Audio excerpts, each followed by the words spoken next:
Episode 2 Ashes and Ashes. The morning after Adebayo was born, the sun rose like it didn't care that the world had changed for Adebimpe. Birds chirped, hawkers shouted prices, life moved on. But for Adebimpe, the world stood still. Her legs trembled as she tried to stand. Every muscle ached, and blood still dripped between her thighs. Her wrapper was stained, her blouse soaked in sweat. But she didn't care. Her eyes were fixed on the tiny life sleeping beside her on a torn piece of foam that Mama Bisi had dragged from a trash heap. He was so small, his breath so light. She kept checking to be sure he was still alive. The first sound he ever made, a wail that pierced the night, still echoed in her ears. There was no birth certificate, no family gathered, no lullabies, just Adebimpe, her son, and a future wrapped in uncertainty. Mama Bisi returned with 2 sachets of water and half a loaf of stale bread. "For you and Pekin," she said, grinning and dancing in circles. Adebimpe smiled. It was the first smile she had felt in weeks. That smile lasted about 15 seconds. Reality hit when the baby started to cry again, loud, hungry, relentless. She tried giving him water. He spat it out. She had no breast milk yet. Her body was too weak, too hungry, too empty. She rocked him, sang softly, prayed. Nothing worked. By afternoon, she tied him to her back and stepped into the market square. She begged. She swallowed her shame and stretched out her hand. Most people looked away. One woman hissed, "This small girl done born, na so ade start."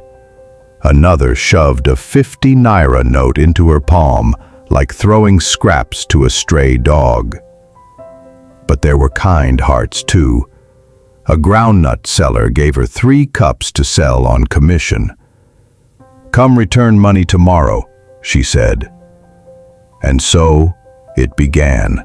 She became a hawker. Day after day, with Adebimpe and Adebayo strapped to her back, she roamed the streets. From early morning till the sky turned purple with dusk, she shouted, "Groundnut, fine groundnut, oh!" Men whistled. Some tried to touch her. Some offered help in exchange for her body. She ran when she had to. Sometimes she just ignored them. A week passed, then 2, then 5. The baby grew slowly. Some nights they slept outside the yam shed when the weather was kind. Other nights they curled beneath a bridge where mosquitoes buzzed like tiny enemies in the dark. Adebimpe's body remained frail, her face gaunt, but her eyes stayed strong, because in that tiny child she saw something she had never seen before. Hope that came from her, not from anyone else. One night, while she nursed Adebayo with watery pap, a small boy approached. He looked 7, maybe 8. "My auntie say, make I give you this," he said, handing over a nylon bag. Inside were clothes, tiny ones, a bib, 2 wrappers, a can of powdered milk. Adebimpe wept. She didn't know who the woman was. She never found out. But that gift saved Adebayo's life. It gave her 3 weeks of peace. Then the rains came. The shed leaked. The roads turned to mud. The food stalls closed early. And with that, her income vanished. One night, while trying to cover Adebayo with a torn blanket, A flash flood surged through the street. She had only seconds to grab him before the water swept their bag away. She screamed, cried for help. No one came. By morning, she had no dry clothes, no food, no place to go. She carried her son to the Catholic mission house. They didn't let her in. But a young nun handed her a plastic bowl of rice and stew. She ate quickly, fed Adebayo with her fingers. It wasn't just hunger that hurt. It was the loneliness, the shame, the silence of a world that saw her but didn't really see her. One night, while Adebayo slept peacefully on her lap, she stared at the sky and whispered, "God, if you're listening, please don't let my son suffer like me. He didn't ask for this life. I'll take all the pain, but let him have a chance, please." The very next day, she met an old man at the mosque gate. He had seen her many times and finally called her over. "You dey sell groundnut, Abi?" he asked. "Yes, sir," she replied respectfully. "You sabi right?" She nodded. "I finished JSS 3 before them pursue me." The man smiled.